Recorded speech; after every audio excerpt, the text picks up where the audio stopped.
car. In your government, it looks like it did. So I'll get both of them.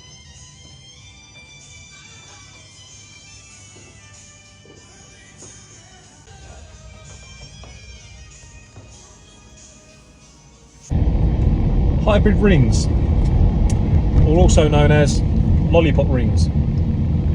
What are they allowed, and how do they work? So, a hybrid ring, or also known as a lollipop ring, due to the way it's set up on paper, is the act of running a 6mm radial, or perhaps a 4mm radial, more commonly a 6mm radial, from the fuse board, consumer unit, to a position, let's say from a consumer unit into a kitchen area, and then joining that 6mm in a junction box with two 2.5s that then form a ring within, let's say, the kitchen area.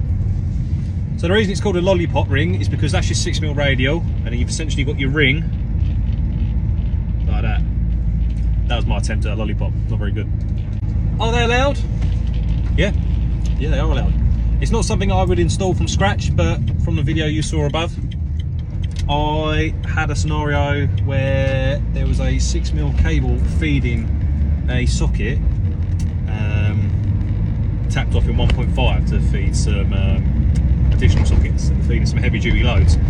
Now, to then extend that in 6mm wouldn't work, because then you've got two 6mm going into terminals, and it just wouldn't work.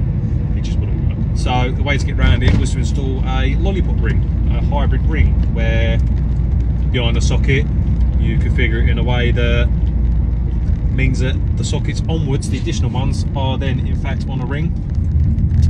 So when you come to test these, you have to do two additional test results, because you're basically testing the 6mm radial, and then you need to test the ring final as well to make sure that obviously it's correct, it is a ring final. So you're testing two circuits basically. And yeah, they work by having a radial that's run from the fuse board and basically coming off that as if it were the consumer unit in a ring style. They're quite common in old houses. You don't really see them installed in new installs. They are perfectly allowed. They're still allowed. And there's probably some instances where they would come in handy. But yeah, there you know.